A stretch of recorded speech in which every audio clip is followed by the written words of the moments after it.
Olá, eu sou Tati Jordão, seja muito bem-vindo ao nosso canal. É com muita alegria que mais uma vez a gente está produzindo um vídeo aqui com muito carinho, muito amor. E vamos trazer hoje o tema quadro de gestão à vista.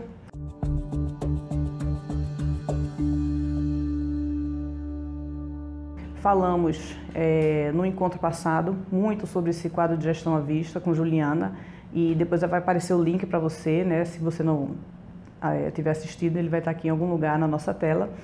E aí eu vou contar um pouco a minha história com relação ao quadro de gestão à vista. O quadro de gestão à vista, ele é um dos processos hoje que faz parte do nosso processo de mentoria. Ele tem algumas fases e nosso primeiro momento aqui é o histórico do escritório. Como foi que surgiu, né? Por que o quadro de gestão à vista?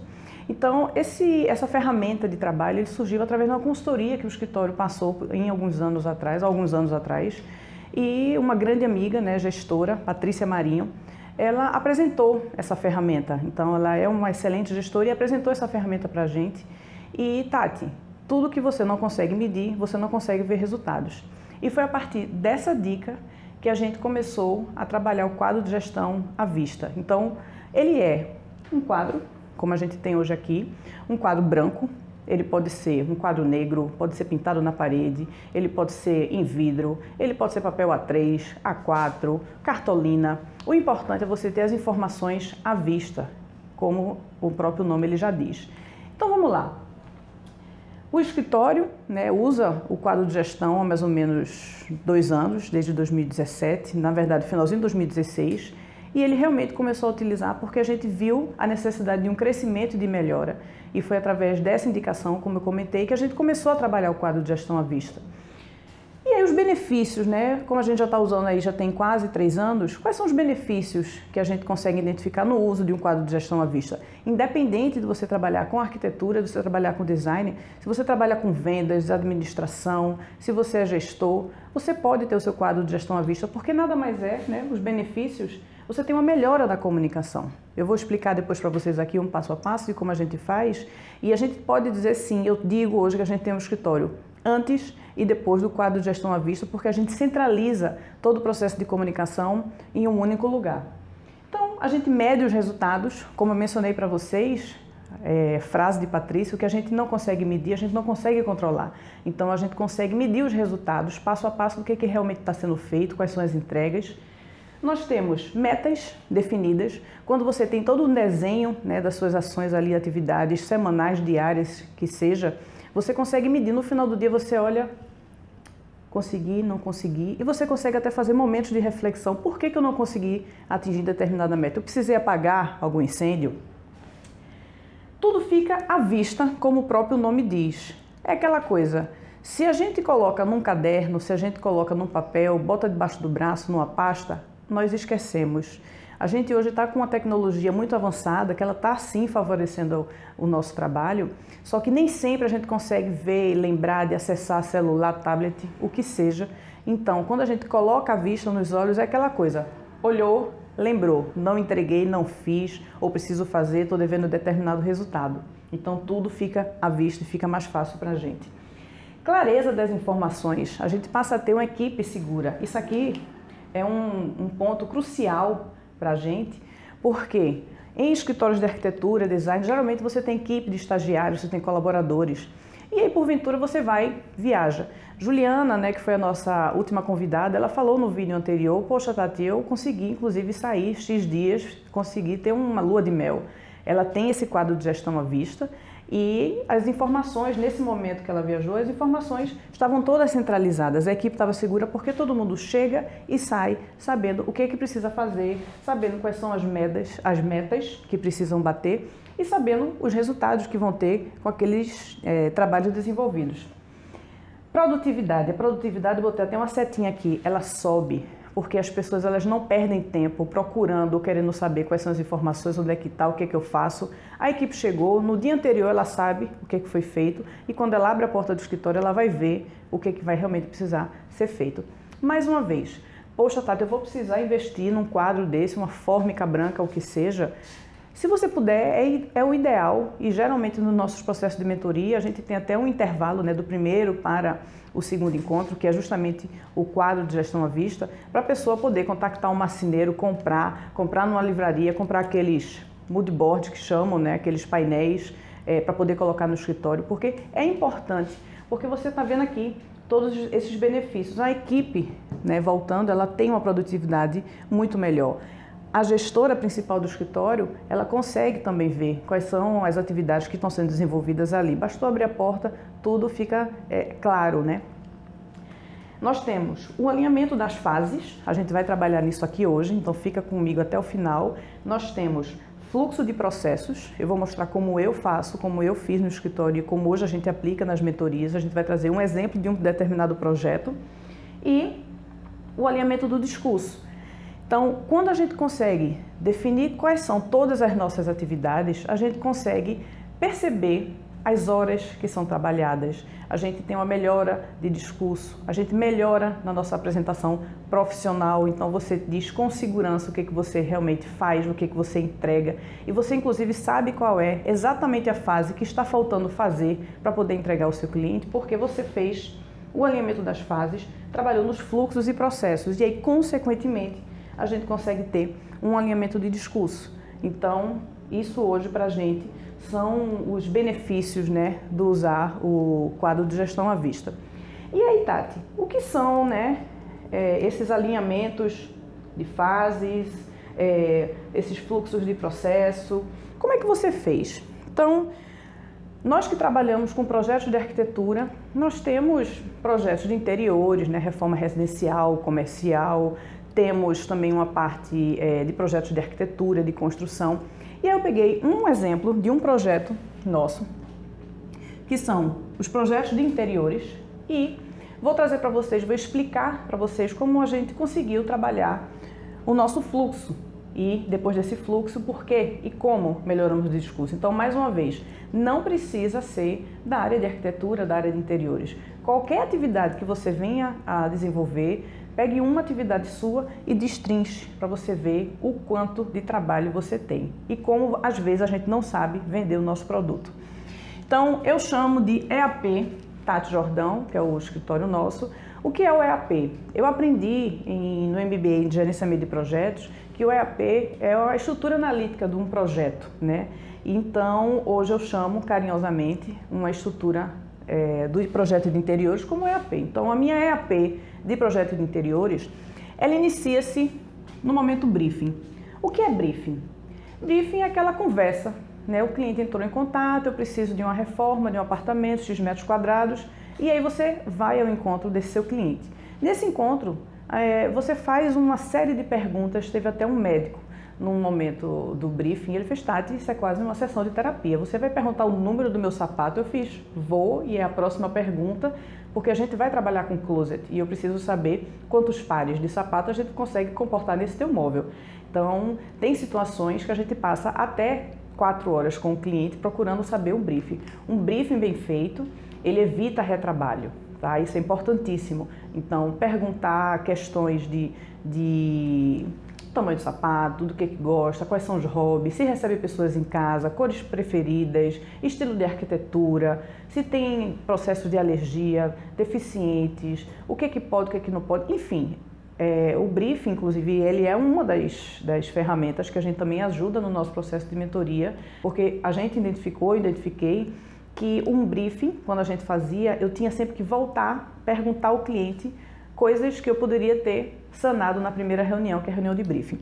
Então vamos lá, a gente tem a reunião de briefing, a gente manda o contrato, eu sempre peço até 48 horas aos nossos clientes para a gente mandar a nossa proposta, né? Eu chamo de investimentos, o nosso investimento de projeto de interiores, do que seja, do cliente tal. E aí, em até 48 horas, a gente produz o material e envia, geralmente por e-mail.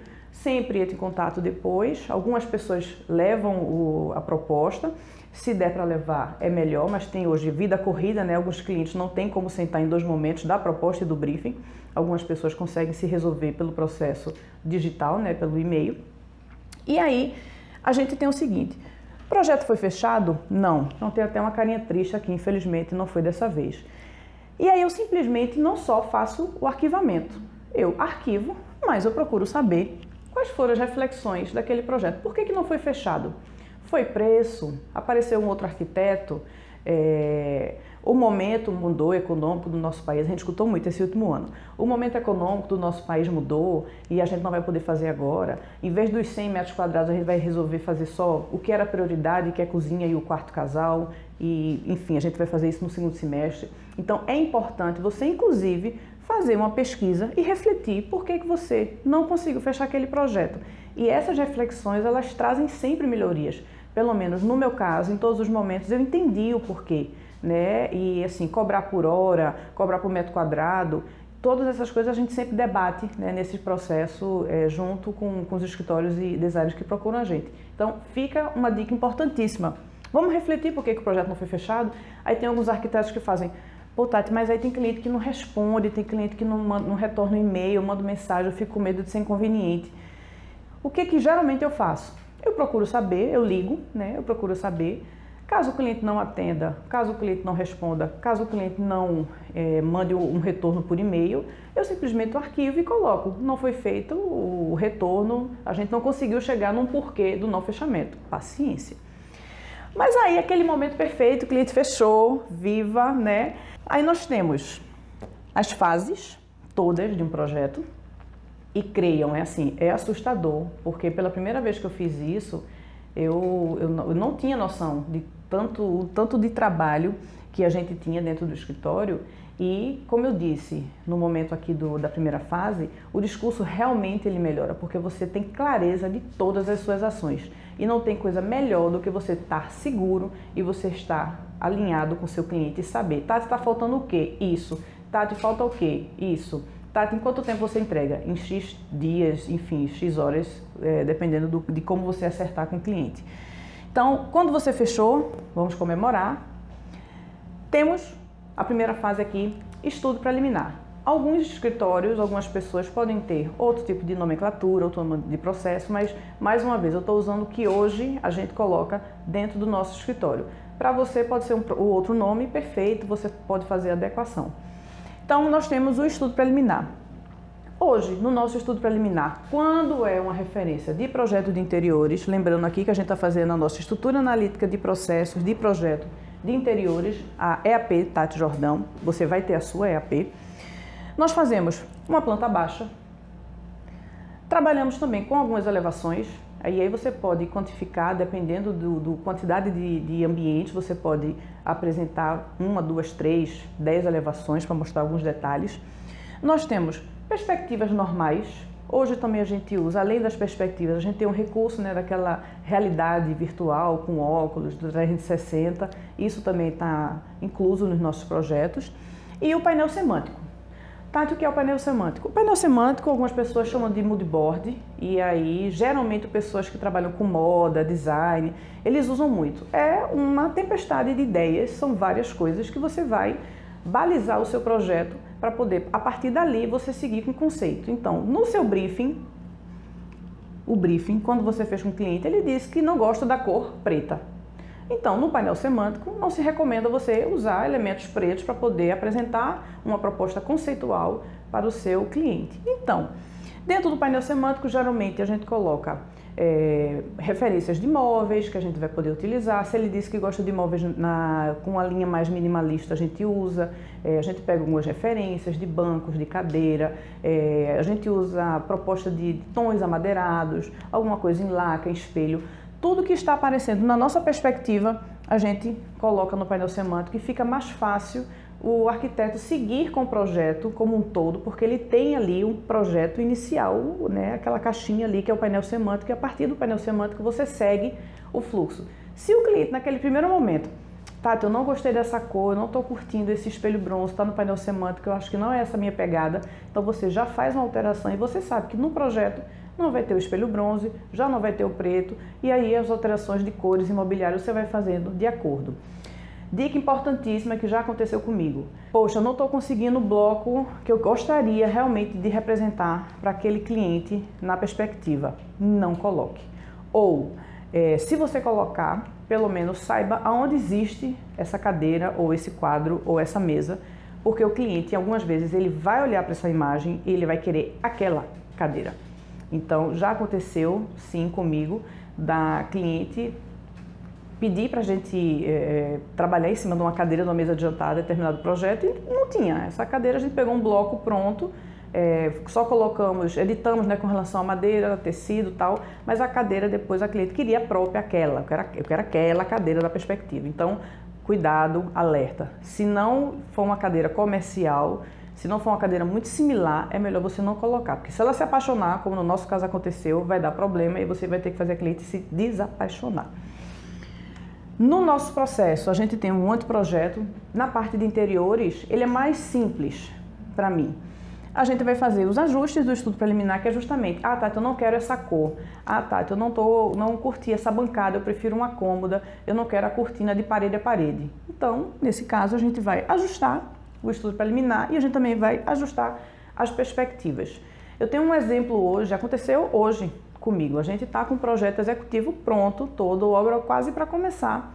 Mas aí a cliente ela pediu para fazer alteração numa cozinha. Então, não era uma alteração pequena. Tirar um banheiro de serviço, e a gente vai respeitar a shaft, refazer impermeabilização e várias outras coisinhas, mas a gente vai precisar refazer todo um projeto. Então, e a gente vai reestudar toda a parte do painel semântico, porque entrou quase 3 metros quadrados, né, livres para a gente dentro da cozinha. E arquiteto adora espaço, né? Então tem que realmente procurar saber o que a gente vai fazer. Então a gente vai precisar amarrar dentro do painel semântico, conceituar, apresentar o projeto como se fosse um projeto do zero. Apesar do projeto como todo já estar rodando, já está quase no processo de obra, mas essa cozinha especificamente a gente vai precisar fazer esses ajustes, né, dentro da necessidade nova da cliente. E aí vem o nosso xodó, que é onde o bicho pega. Projeto executivo, tá? Esse aqui é o coração do escritório, na verdade o coração, inclusive nos processos de mentoria. E esse projeto executivo, dentro de um projeto de interiores que eu estou trazendo aqui como exemplo, ele tem só isso aqui, essa pouquinha coisa aqui. E aí o que é esse projeto executivo? Nós temos uma planta de layout, que é uma planta baixa, né, com móveis, a gente coloca dimensões, colocamos as legendas, então se tem um tapete, o tapete é 2,5 por 2,5, a gente coloca, recomenda-se realmente colocar. Tem alguns arquitetos que a gente fez processo de mentoria, que eles colocam cota na planta de layout, no meu caso a gente já não coloca, e aí vai muito da sua usabilidade, né? Como é que você já está acostumado a trabalhar e a gente vai adequando o seu processo, mas uma coisa é certa, tem que fazer isso aqui, porque quando você faz, você tem realmente ali no papel ou à vista todo o seu processo. Demolição construção, se você realmente optar por fazer a retirada de alguma parede e tal, no nosso caso a gente inclusive faz quadro de esquadrias nessa planta de demolição construção, nós colocamos as paredes, né, que vão demolir, construir, a gente inclusive faz a diferenciação quando é parede em bloco de gesso, se é hidrofugado, que é aquele bloco de gesso que é específico para área molhada, se é o standard, que é o bloco, o convencional, né, que é aquele furadinho, ou se é um bloco maciço. Bloco maciço geralmente se usa quando você vai trabalhar uma parede, que essa parede depois ela vai receber pesos, enfim, então é importante você ver, inclusive, se vai ter split, né, fixado nessa parede, conversar com a pessoa de split e conversar com o gesseiro, a pessoa que vai executar, se for um drywall também tem que ver se tem reforço, para saber a necessidade ou não desse bloco maciço, né, desse bloco todo fechado e sólido. Então, nessa planta de demolição e construção, a gente faz isso. A gente também coloca as elevações nessa planta de demolição e construção, porque tem alguns nichos, né, que a gente faz, e como é que a pessoa vai saber a que altura começa o nicho? Então, o nicho é aquele quadradinho que geralmente está na parede, ele entra um pouco e a gente também faz essa marcação em elevação, em vista. Uma outra dica também importante, hoje está cheio de dica, viu? Eu estou adorando. Uma outra dica importante é as paginações de piso, que eu já estou me adiantando, né, que a paginação está aqui. Geralmente a gente só faz depois que o cliente fecha o revestimento. Por quê? Não é melhor você aguardar, esperar, saber se vai ser um revestimento 60 por 60 para você evitar trincho no seu nicho? Você vai vir com a pedra 60 por 60, vem, opa, então eu tenho aqui 3 pedras, vou ter 1 metro e pouquinho. Se eu for colocar 90, eu consigo trabalhar com X pedras. Então vamos aguardar até o cliente fazer o fechamento, né, da parte de revestimento para poder definir nicho. E essa elevação ela consta na nossa planta de demolição construção. Além do quadro de esquadria, né, a definição de paredes, se vai ser alvenaria, se vai ser bloco estándar ou não, a gente coloca aqui.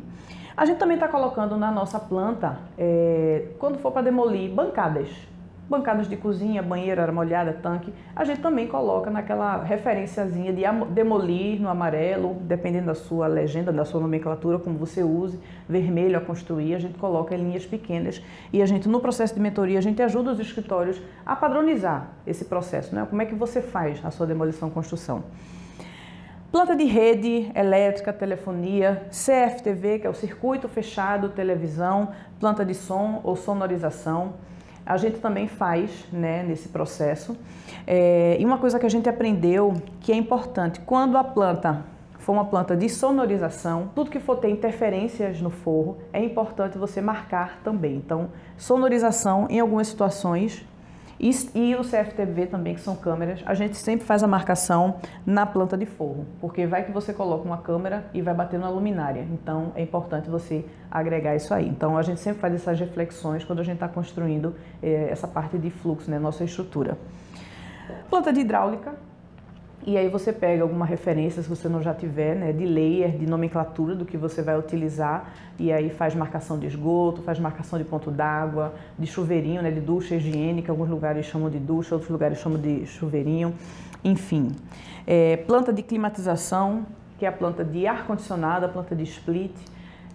A gente faz marcação de eixo, de altura, a gente faz marcação, a gente também coloca a capacidade do ar-condicionado, então isso sempre ele é aliado a uma consulta, a um técnico de refrigeração. A gente pergunta, para esse quarto aqui, o senhor recomenda quantos mil BTUs, né? A posição está correta, pode ser essa aqui, não pode, e aí a gente manda sempre uma planta de climatização para a pessoa que vai executar o serviço, ele poder dar as informações aliado ao que a gente está propondo no projeto. Planta de iluminação. Aí, voltando, né, é importante você ter o CFTV, que é o circuito fechado de televisão, as câmeras marcadas junto com a parte de som, porque para não acontecer luminária junto com som, junto com a parte de câmeras. E aí uma outra dica importante, provavelmente vocês já devem trabalhar dessa forma, mas é importante eu passar para vocês. Planta de iluminação é uma planta para você apenas quantificar a parte dos pontos. A gente só começou a fazer a legenda final dizendo vai ser uma placa de LED 30 por 30, iluminação branco frio, branco creme, branco morna. Depois também que o cliente ele nos direciona pelo menos qual vai ser a loja ou o local que ele vai comprar, porque a gente já consegue fazer uma planta com todas as especificações. Isso facilitou muito nossa vida, porque a gente antes fazia uma planta com uma convenção, uma simbologia universal de pontos de iluminação, e aí depois o cliente comprava e a gente precisava refazer. Então a gente marca os pontos, mas aí a gente vai depois na loja junto com o cliente e faz a marcação exatamente se a planta, se a iluminação vai ser 30 por 30, a gente compra, a gente desenha ali numa representação X 30 por 30. Então facilita muito para o eletricista quando ele vai fazer a instalação. E a gente pega exatamente a referência da loja e coloca em planta, porque evita muito. Tati, ó, essa luminária aqui que tem 15, é aonde? Isso já aconteceu muito. Então, tudo que está aqui são coisas que eu já passei na vida e estou trazendo para você para evitar esse tipo de retrabalho. Planta de revestimentos é uma planta também fundamental. Eu falei um pouquinho da planta de revestimentos quando a gente estava aqui falando de demolição e construção. O que eu aprendi com planta de revestimentos? Lá quando eu me formei, há pouquíssimo tempo atrás, a gente fazia já uma planta de paginação convencional. Vamos fazer aqui 60 por 60, pedra inicial X. Só que, quando o cliente vai comprar o revestimento, ele não quer mais 60 por 60, ele quer 80 por 80. E aí a gente precisa refazer. Quando vai ser orçado, o pedreiro ou a pessoa que vai estar responsável pelo revestimento orçou a mão de obra dele 60 por 60, mas o cliente comprou 80 por 80, então lá vai a gente ter que refazer toda a paginação em cima do revestimento.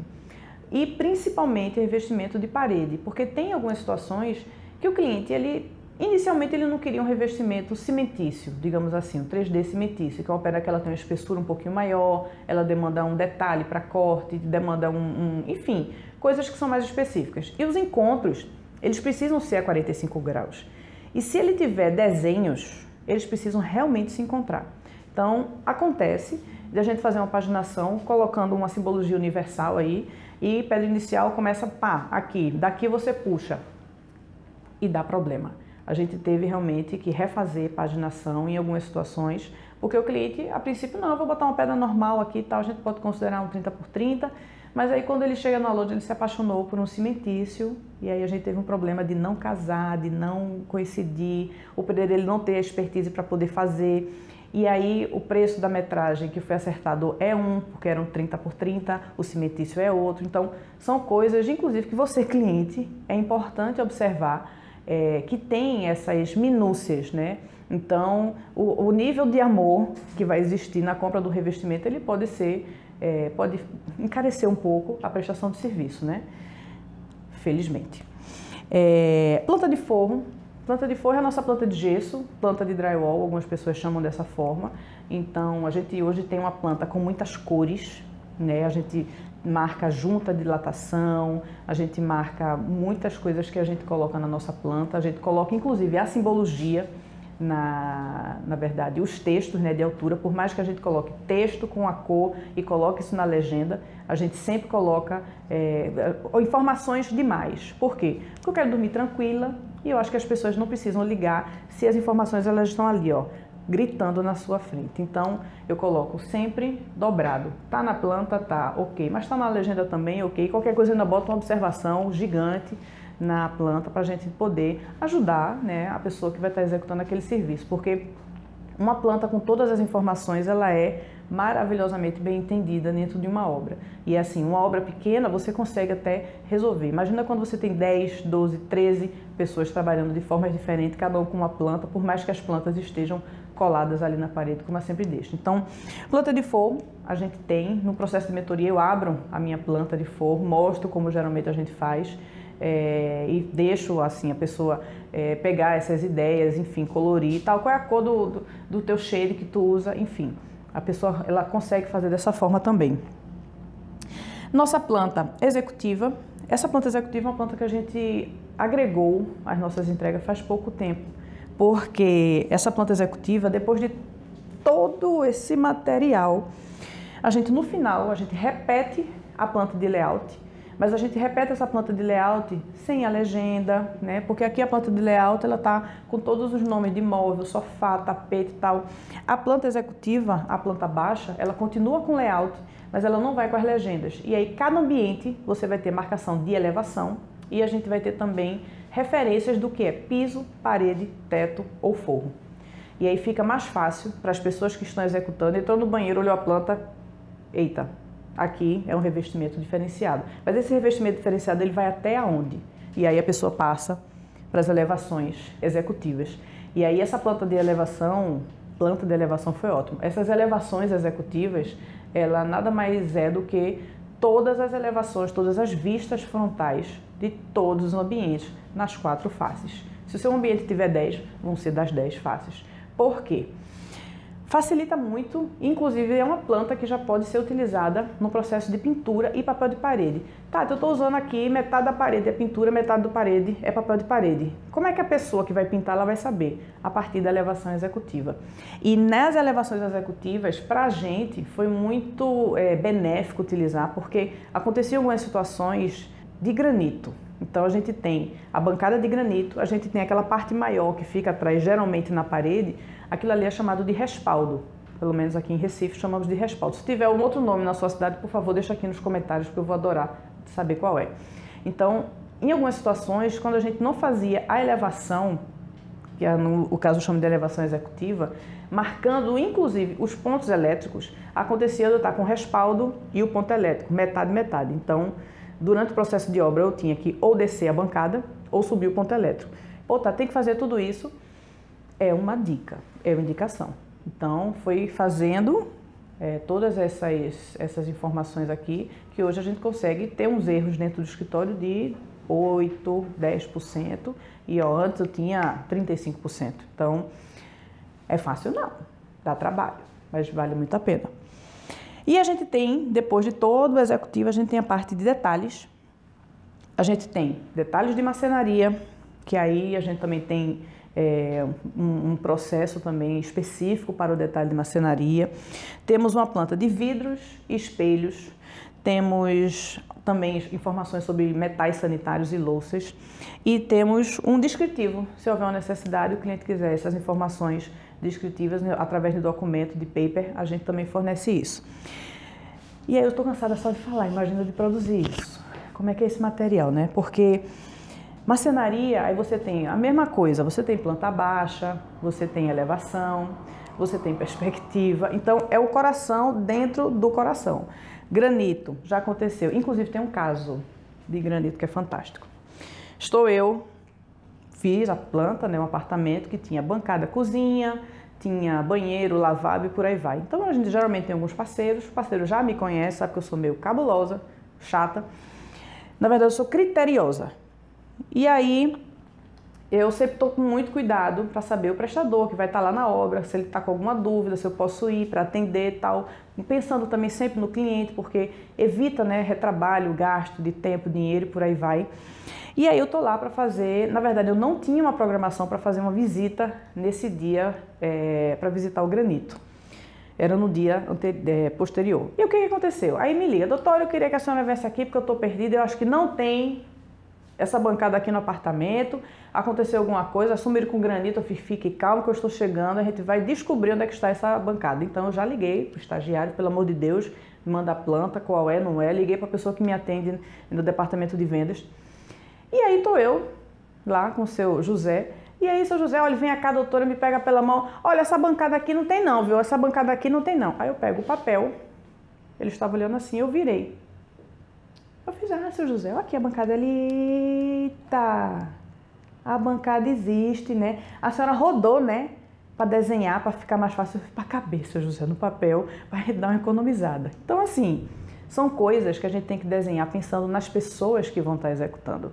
Então, hoje, além de trabalhar no detalhe de granito, fazendo uma planta baixa, elevação, cortes, perspectivas, eu não mudo o sentido do desenho na planta, do apartamento, e a gente também faz uma planta esquemática. A gente não faz a planta em escala, faz uma planta pequenininha, toda cinza, e coloca as bancadas em vermelho onde vai ter. Porque se eu inventar ou esquecer de virar danado da bancada, o seu José vai olhar e vai dizer, 1, 2, 3, eita, essa planta realmente está aqui, ó, bancada 2, a doutora virou, enfim, fica mais fácil.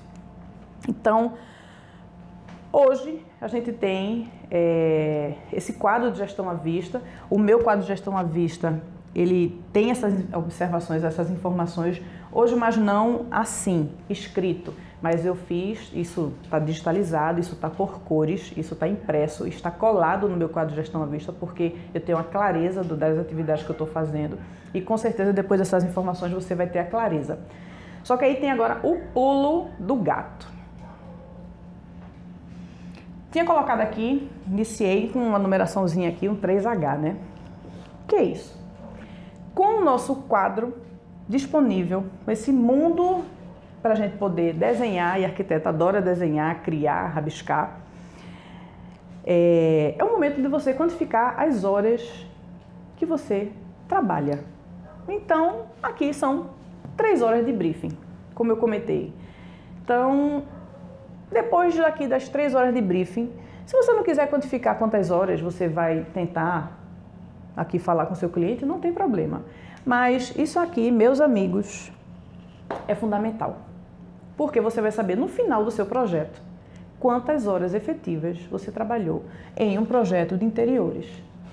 Então, eu sei que não é hábito a gente fazer as anotações, mas eu sei que também é hábito a gente não anotar isso, eu sei que não é hábito a gente ter esse tipo de descritivo, mas os benefícios eles estão aqui. Então, se existem os benefícios, por que não, né? O não você já tem, vamos fazer de uma forma diferente. Então, vamos lá. Meu briefing, pelo menos 3 horas, sendo muito boazinha. E aí fechou o projeto, vamos gastar dinheiro, primeira parcela, estudo preliminar. Tem o estudo preliminar, você tem planta baixa, elevação, perspectiva, painel semântico. Quantas horas você gasta para fazer isso? Tati, eu nunca anotei, começa a fazer hoje. Começa a anotar isso hoje. Hoje eu sei, dentro de um projeto desse, quantas horas eu gasto. A depender do tamanho do apartamento, a gente gasta até 120 horas. Então, isso é uma coisa que, se você pegar um projeto, anotar, não tem problema. Você vai ali no seu caderninho, bloco, no computador, enfim, no celular, você vai fazer um e você consegue replicar isso para os outros. Claro, projetos diferentes, horas diferentes trabalhadas. Hoje, no meu estudo preliminar, dependendo da situação, aqui é onde a gente gasta mais tempo, né? Porque o painel semântico você vai pesquisar, você vai analisar, você vai ver o gosto do cliente, vai ter que revisitar o briefing, enfim, pelo menos, não contando essa parte aqui, porque isso aqui tem aquela parte do render, do computador, que se não for um computador bom, passa 2 semanas renderizando aquele negócio, eu já jogo o computador pela janela porque eu não tenho paciência. Então, aqui no painel semântico, tá, você faz uma pesquisa, 2 horas, 3 horas, enfim, vamos botar 2 horas aqui. E aí, do esboço para o final, contando com essas 2 horas, com a lentidão aqui do computador, 8 horas, tá bom? No total. Então, aqui a gente pode trabalhar, no 8 ficou a derrota, né? 8 horas. Aí vamos ser muito legal, o cliente super se apaixonou, amou, não mudou o projeto. Ah, mas tem uma coisa aqui que eu não botei, mas você tem que quantificar a parte de levantamento. Ele não está no seu fluxo porque não é uma atividade todos os dias. Mas tem pelo menos 4 horas aqui, viu? De levantamento. Em loco e depois passando esse levantamento a limpo. Né? Então, tem algumas situações que vai variar. Então, dependendo. Se for um apartamento, como a gente está tomando aqui como referência projeto de interiores, 4 horas você consegue fazer o levantamento, voltar para o escritório, digitalizar e, inclusive, eu digitalizo todas as plantas com todas as elevações já de todos os ambientes, porque eu vou precisar disso aqui mais para frente. Então, se o cliente for muito legal, você conseguiu captar todos os detalhes, não tiver nada aqui para mudar no anteprojeto, show de bola, então você já passou da fase do estudo preliminar para a fase de projeto executivo. E aí, meus amores, como é que a gente quantifica isso aqui? Geralmente, a gente passa pelo menos 2 semanas trabalhando. Se você trabalhasse só nisso todos os dias, de 8 às 12, 2 às 6, só fazendo isso, talvez essas 20 horas você conseguisse entregar. Só que tem aqui esse detalhe, viu? Essa parte aqui, detalhe, é pelo menos mais umas 10 horas de trabalho. Então, sendo muito boazinha, né, que toda essa parte de projeto executivo, alguns projetos a gente pede 15 dias para entregar um projeto executivo, alguns projetos a gente pede 20 dias. Então, o que acontece? O ideal é você realmente ver quantas horas você vai passar em cada atividade dessa. Geralmente, essa parte de detalhe é uma parte que gasta um pouquinho de tempo também, porque são informações, né, que a gente tem que ter muita responsabilidade de segurança e o projeto executivo é quase o quantitativo também de detalhes. Então, sendo muito boazinha, todas as informações aqui do projeto executivo, tirando o detalhe, vamos botar aí, se você gastar os seus 15 dias, né, a gente tem, em uma semana temos 40 horas, né, se eu estou certa, exato, não, em 10 dias temos 40 horas, enfim. Então, a gente tem aqui, cada projeto desse, você vai colocar uma quantidade X de horas. Como a gente já tem mais ou menos uma experiência, então eu consigo trabalhar aqui numa faixa mais ou menos de 40 horas, né, trabalhadas. Aqui eu tenho algo perto de 10 horas, ou um pouquinho mais. Então, aí você vai somando, né? 40 com 10, 50, 58, 54, temos ali briefing 57, tem também visitas, eu também não coloquei, mas para você quantificar horas, a parte de visitas. Visitas são importantíssimas e elas precisam estar no contrato, pelo menos eu coloco, né? Eu acordo junto com o cliente e aí eu também coloco as horas trabalhadas aqui, geralmente nas visitas. Então, são 10 visitas, 10 horas, 20 visitas, 20 horas. Você passa 1 hora na visita, não passa? E por aí vai. Então, vamos supor que por aqui você tenha suas 20 horas de visitas. E aí você tem um exemplo, um método para você quantificar o seu projeto, né? Quantificar as informações que elas são tidas no seu dia a dia. E aí me diga, com um conjunto desse de coisas. Quando o cliente for pedir desconto, você seguramente sabe como usar o seu discurso para dar ou não esse discurso, porque você vai ter na ponta da língua, olha, depois de tudo preliminar, que eu vou entregar a planta baixa, que eu vou entregar a elevação, que eu tenho perspectiva, que eu tenho 360, que eu faço hoje a parte de painel semântico, e aí se a senhora aprovar de primeira, eu vou partir para o projeto executivo, mas se não, eu vou ter que refazer, vou ter que ajustar a perspectiva. Se você contrata por fora a perspectiva, tem que estar dentro também desse valor. E aí no projeto executivo, planta de layout, aí eu tenho demolição, construção, eu tenho rede, eu tenho elétrico, tenho CFTV, eu tenho climatização, tenho sonorização, tenho forro, tenho... Então, geralmente a gente não coloca isso no papel porque a gente tem medo da quantidade de coisa que a gente faz. Mas assim, pra mim foi libertador colocar isso no papel, depois botar isso num quadro, imprimir isso, hoje está comigo no escritório, eu acordo todo dia, vejo, entro e saio, vejo que todas as informações estão lá. E aí o seu discurso não melhora? Não tem como, porque você se sente seguro, porque você sabe, inclusive, Tati, tá em que momento? Olha, doutora, a gente fez aqui até a parte de demolição e construção. Eu tenho ainda toda a parte de elétrica, iluminação. A gente precisa ver, inclusive, a parte de iluminação, comprar as luminárias. Eu só vou poder fazer revestimento, que é um momento próximo, quando a gente define revestimento que está mais embaixo. Então, assim, melhora de discurso, seguramente. Então, a gente tem, né, esse quadro de gestão. Eu usei, na verdade, para poder fazer o meu fluxo, na verdade, para poder fazer a minha EAP de um dos projetos. É uma metodologia hoje que a gente usa dentro dos escritórios de arquitetura e design. E aí a gente tem alguns outros usos dentro do quadro de gestão à vista. Você não necessariamente precisa ter o quadro para simplesmente colocar o seu fluxo e deixar lá. Não. Então, você pode esboçar no quadro de gestão à vista. As soluções, elas podem estar pré-definidas e as pessoas responsáveis, elas vão ver, poxa, aqui é uma fita de LED superior e inferior, esse espelho aqui foi acordado que é bronze, aqui eu vou uma marcenaria branca, portinha de giro, nicho, uma cuba de apoio, e aqui eu tô vendo que há torneira de parede. Não tem como errar. Quando você tira a informação da cabeça, você coloca em algum lugar que as pessoas consigam ver, a gente só consegue ver benefícios. E aí a gente também usa para recados. E aí, por falar em recado, tem um recado bem legal. Todas essas informações que eu tô passando para vocês aqui, algumas pessoas podem perder, né, essa informação. E aí a gente vai deixar depois nos comentários, vai ter um link que você vai poder baixar essas informações com o quadro de gestão à vista, um pouquinho do histórico do que é o quadro de gestão, com esses benefícios. Vou passar para vocês o que é o meu fluxo, na verdade a minha estrutura, o meu EAP, e aí vocês vão poder adequar dentro do formato do que vocês usam. E aí uma coisa importantíssima, se você não sabe como fazer isso, pega pelo menos um colaborador seu e aí faz isso junto com ele.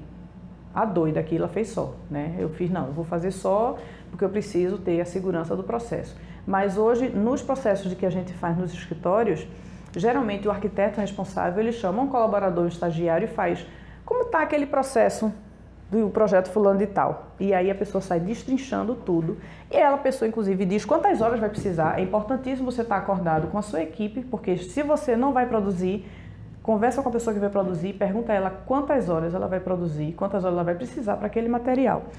E aí o recadinho que eu queria deixar para vocês, eu inclusive botei aqui de propósito para poder me lembrar, senão eu ia esquecer. No final, a gente vai deixar disponível para vocês aí nos comentários um link para vocês baixarem esse material e, por favor, comecem a fazer o quadro de vocês, a estrutura de vocês, o fluxo de vocês. Tá, eu não sei fazer, comece a arriscar. Se não souber, deixa no comentário que eu vou responder, a gente ajuda. E aí, agenda.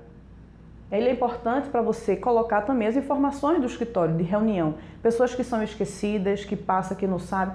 Eu já vi em escritório de arquitetura que tinha, quando chega lá, comprar pão. Eu fiz, tá ótimo, né? Você está usando o quadro de alguma forma. Mas aí aqui, eu coloquei também para lembrar que todas as quartas a gente sempre tem vídeo novo com assuntos e temas relacionados a pessoas, comportamento, nossas mentorias.